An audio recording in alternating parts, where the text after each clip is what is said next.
할렐루야. 오늘 하루도 하나님의 놀라운 은혜가 함께하기를 축복합니다. 오늘 시편 109편은 읽으면 읽을수록 그렇게 썩 좋은 것 같지는 않습니다. 예.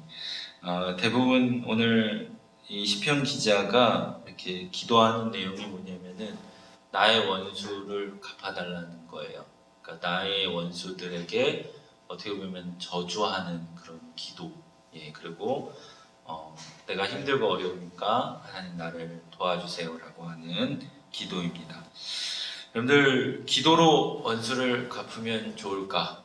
예, 여러분들 그런 기도 한두 번씩은 솔직하게 해봤을 것 같아요. 나를 괴롭히고 나를 힘들게 하는 사람이 있을 때 하나님 내가 어쩔 수 없으니까 그 사람 좀 갚아주세요. 내 원수 좀 갚아주세요.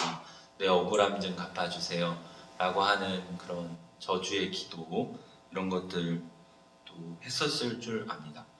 근데 성경은 그러면 그 기도로 원수를 갚는 것을 허락했을까? 근데 성경은 그렇다라고 대답을 합니다. 왜 그러냐면은 많은 시편에서 볼 때도 원수를 갚는 기도에 대해서 그냥 묵인하고 있기 때문인 줄 압니다. 그래서 오늘 이 시편이 그 좋은 샘플 중에 하나입니다. 그렇다고 해서 그런 기도가 하나님이 듣기에 좋으신지 안 좋으신지에 대해서는 시편 기자는 이렇게 아무런 대답도 하지 않고 있음을 우리가 봅니다. 그러나 분명한 것은 하나님께서 그 다윗이 그런 기도를 할 때 하나님께서 그 기도를 들어주시고 응답해 주셨다라는 것을 우리가 볼 수 있습니다. 여러분들 우리가 우리에게 피해를 입히는 누군가를 저주하고 싶을 때 우리는 때로는 자기가 직접 하려고 하는 많은 사람들이 있습니다. 여러분들 예전에는 지금은 막 무협 같은 그런 거 안 나오는데 대부분 무협지의 내용이 뭐냐면 부모의 원수를 내가 갚겠다 이런 대부분의 내용들이 있습니다. 그래서 원수가 원수를 낳고 이런 내용들이 있는 것처럼 여러분들 내가 누군가에게 받은 그런 억울함이나 이런 것들을 자기가 직접 갚으려고 하면은 결국에는 내가 또 죄인이 될 수밖에 없다라는 거죠. 그래서 여러분들 내가 누군가에게 저주를 받고 원한이 있을 때 그것을 내가 직접 푸는 것은 우리들의 인생 가운데 결코 유익하지가 않다라는 거예요.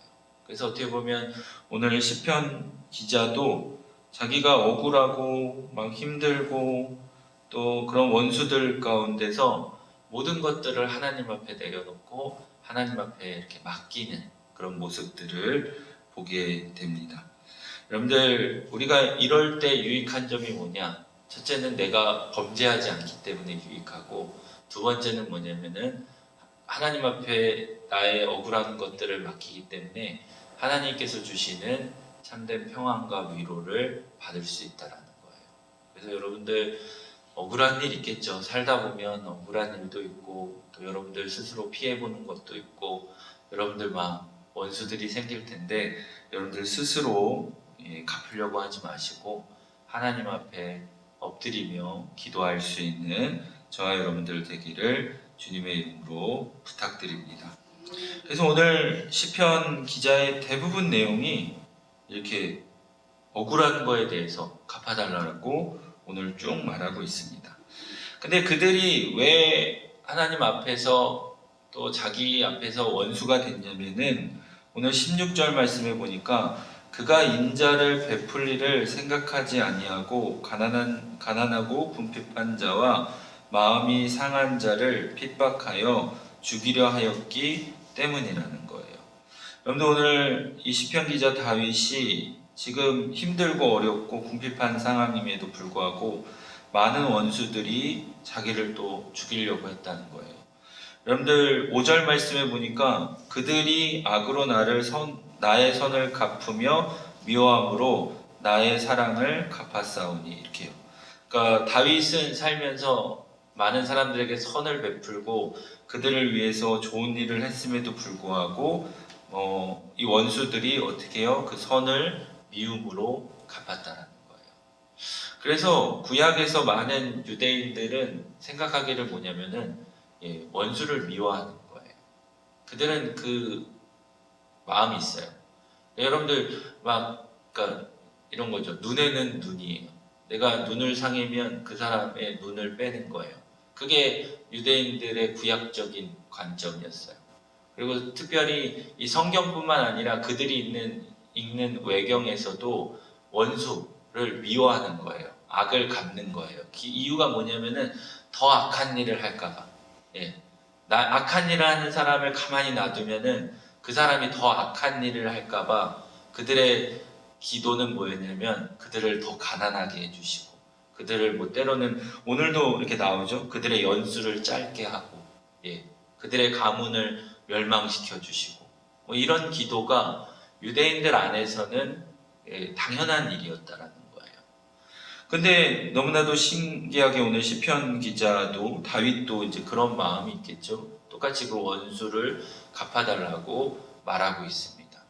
근데 문제는 뭐냐면은 신약에 와서는 완전 전혀 다르다라는 거예요. 예수 그리스도께서 마태복음 5장에 보면은 뭐라고 말합니까? 내 원수를 사랑하라는 거예요. 지금까지는 원수를 미워하고 막 저주하고 그런 유대인적인 관점을 가지고 살았는데 갑자기 예수님께서 오셔서 너네들의 원수를 사랑하라고 말합니다. 그 이유에 대해서 뭐 여러 가지 얘기하지만 특별히 뭐예요? 사랑하는 사람을 사랑하는 것은 세리도 한다라는 거예요. 너무 쉽다라는 거예요. 그렇죠? 근데 원수를 사랑하는 것은 되게 어렵다라는 거예요. 근데 특별히 예수님께서 그렇게 어려운 일을 우리들에게 말씀하고 계세요. 원수를 사랑하라고. 그러면 어떻게 되냐? 첫 번째는 뭐예요? 너가 하나님의 자녀가 될 거라는 거예요. 여러분들 우리가 하나님의 자녀, 내가 교회 다니는 사람, 내가 예수를 믿는 사람이라는 증거가 뭐냐? 원수를 사랑하는 거예요. 왜요? 예수님도 그렇게 하셨기 때문이죠. 예수님의 원수는 뭘까요? 악하고 더러운 사단과 마귀입니다. 사단과 마귀의 가장 큰 속성이 뭡니까? 미워하고, 질투하고, 싫어하고, 저주하는 거예요. 여러분들 우리가 누군가를 미워하고, 저주하고, 막 원망하고, 불평하면요, 우리가 하나님의 자녀가 될 수 없다는 거예요.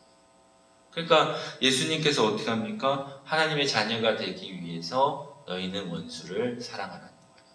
내가 죄인된 저와 여러분들을 사랑한 것처럼, 하나님의 원수는 죄예요. 그러니까 죄를 사랑한 것처럼, 저와 여러분들도 사랑하면은 하나님의 자녀가 될 수 있다라고 말하고 있습니다. 그래서 오늘 우리가 시편 9편을 보면서 우리도 다윗도 이렇게 기도했으니까 다윗도 저주하고 그들을 원망하고 미워하면서 기도했으니까 나도 이렇게 기도해야지가 아니라 나도 그렇게 하나님 앞에 내가 미워하는 사람이 있으니까 내가 그 하나님 앞에 내가 그 사람들 갚아달라고 이렇게 기도하자 이것이 아니라 분명히 오늘 말씀을 통해서 우리가 범죄하지 않기 위해서는 하나님 앞에 내려놓는 기도도 필요하지만은 궁극적으로 우리 신약 시대를 살고 있는 성령 시대를 살고 있는 저와 여러분들은 조금 더 나아가서는 그 사람들을 미워하기보다는 정말로 그들에게 축복할 수 있는 진짜 사랑할 수 있는 그래야만이 정말로 저와 여러분들도 하나님의 자녀가 될 수 있음을 우리가 깨달아야 되는 줄 믿습니다. 그리고 두 번째 우리가 원수를 사랑하면 좋은 게 뭐냐면은 경계를 뛰어넘는다라는 거예요. 여러분들 내가 사랑하는 존재는 참 경계가 가까워요. 내 자녀, 내 남편, 내 아내, 나랑 뭔가 이렇게 관계 있는 사람 이외밖에 없죠. 근데 원수라는 것은 나랑 이제 선을 긋은 사람들이에요. 내 경계 밖에 있는 사람들이에요. 그 사람들까지 사랑할 수 있다는 게 진짜 사랑이라는 거죠. 우리는 너무 가까운 사람만 사랑합니다. 근데 때로는 또 그 가까운 사람한테 많이 상처를 받기도 합니다. 그래서 우리가 진짜 예수님께서 우리랑 관계 없을 수도 있지만은 우리랑 관계를 맺기 위해서 더 사랑하시는 거예요. 여러분들 우리가 기독교가 또 우리 한국 교회가 전혀 모르는 사람들을 사랑하기 시작했어요. 근데 그 사랑은 어떻게 되냐? 경계를 뚫고 놀라운 역사들을 이뤄내기 시작했다는 거죠. 일본에 가면은 이름은 기억 안 나는데 한국 청년이 한때 그런 적이 있었습니다. 지하철에서 떨어진 사람을 구했어요. 근데 결국에는 구한 그 한국 청년이 죽었습니다. 지금도 일본에서는 그 청년이 죽었던 날을 기념해가지고 그 날에는 이렇게 뭐라 그럴까요? 막 헌화를 하고 그 지하철역에 이런 일들이 일어납니다. 전혀 관계없는 사람을 위해서 목숨을 걸었더니 결국에는 놀라운 일들이 일어나게 되는 거죠. 여러분들, 이 진짜 사랑은 경계를 뛰어넘는 것입니다. 우리 한국교회가 또 저와 여러분들이 그냥 내가 사랑하는 내 가족만 구원해야지, 뭐 내 가까운 사람만 사랑해야지가 아니에요. 우리가 전도지를 가지고 세상에 나아가서 전혀 모르는 그 사람에게 예수의 사랑을 전합니다. 그것이 진짜 사랑이라는 거예요. 하나님이 원하는 사랑이라는 거죠.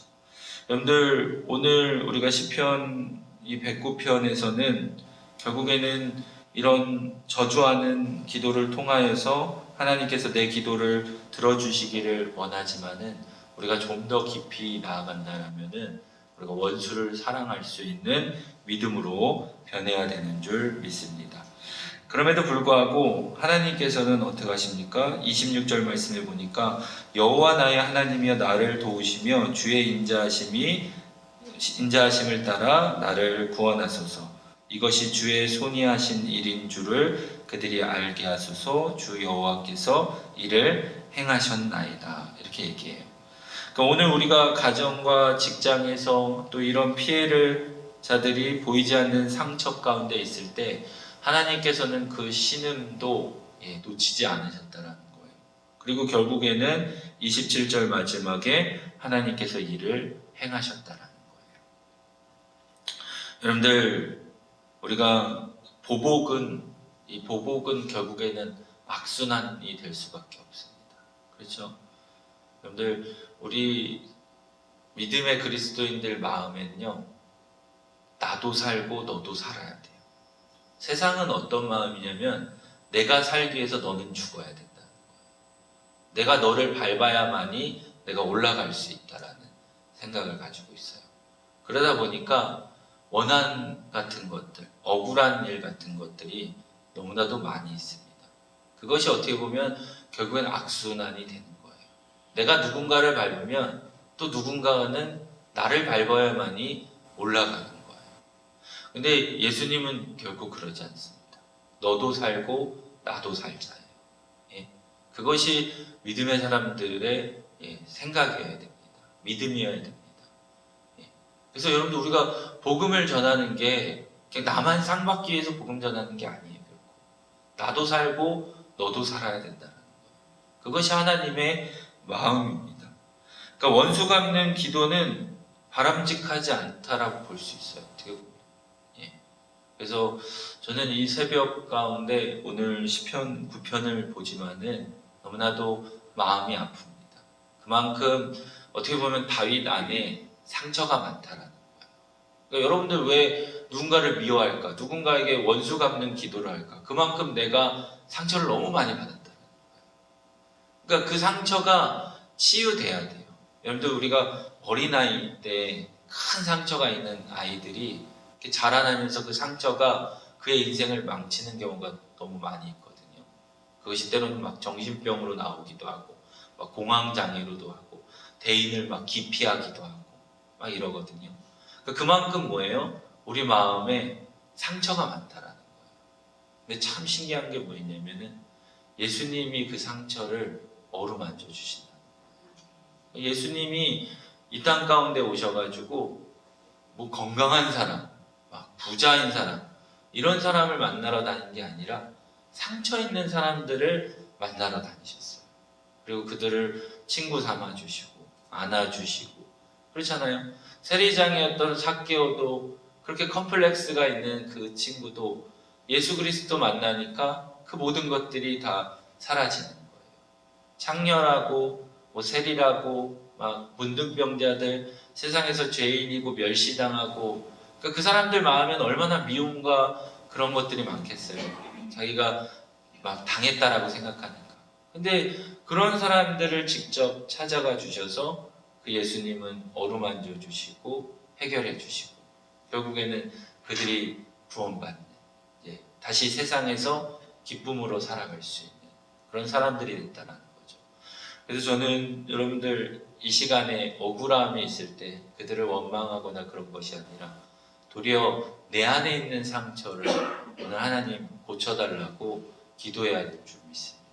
그래야만이 나도 살고 남도 사는 거거든요.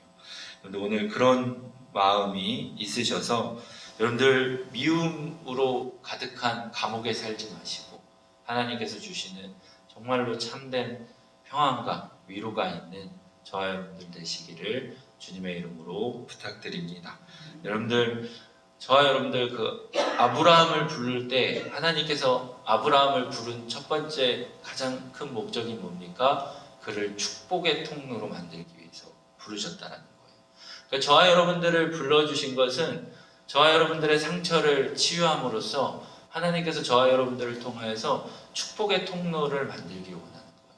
저주의 통로가 아닙니다. 원망의 통로, 미움의 통로로 저와 여러분들을 부르신 것이 아니라 저와 여러분들을 통하여서 하나님은 축복의 통로로 사용하기를 원하신다는 거죠. 그래서 여러분들 마음에 있는 이런 원수를 갚아달라는 게 뭘까? 곰곰이 생각해 보니까 결국엔 하나님 내 안에 있는 상처를 치유해 달라는 거예요. 그래서 오늘 이 새벽에도 하나님 앞에 우리의 마음에 있는 미움들, 원망들, 이런 아픔들을 치료해 주시고 나를 축복의 통로로 사용해 달라고 기도할 수 있는 저와 여러분들 되기를 주님의 이름으로 부탁드립니다. 기도하시겠습니다. 사랑과 은혜가 많으신 주님 감사합니다. 우리 삶 가운데 우리가 나를 미워하고 또 나를 무너뜨리는 원수들이 있지만은 아버지 주님께서 원수를 사랑하라고 말씀하신 것처럼 우리가 그들을 사랑하며 그들을 위해 기도할 수 있는 저희들 되게 도와주시옵소서. 그러기 위해서는 아버지 내 마음 가운데 있는 이 미움의 감옥에서 자유함을 얻기를 원합니다. 내 안에 있는 상처들, 아픔들 주님께서 아시오니 오늘 이 시간 성령으로 함께하여 주셔서 우리의 마음을 치료하여 주시고 우리 마음 가운데 있는 미움을 사라지게 도와주시고 특별히 사단의 역사들을 물리쳐 주셔서 원수를 더욱더 사랑하고 우리가 하나님의 자녀가 될 수 있도록 은혜 내려 주시옵소서. 아브라함을 축복의 통로로 부르신 것처럼 우리를 축복의 통로로 사용하여 주시옵소서. 저주의 도구가 아니라 정말로 축복의 통로가 되게 도와주셔서 예수 그리스도를 전할 수 있는 믿음의 성도들 될 수 있도록 은혜 내려 주시옵소서. 오늘 이 새벽에도 고개 숙여 기도하는 심령마다 주님께서 응답하여 주시고 위로하여 주시고 그들에게 새 힘을 허락하여 주셔서 오늘 하루도 기쁨과 감사로 살아갈 수 있는 저희들 되게 도와주시옵소서. 함께 하실 줄 믿사오며 예수님 이름으로 기도드립니다. 아멘.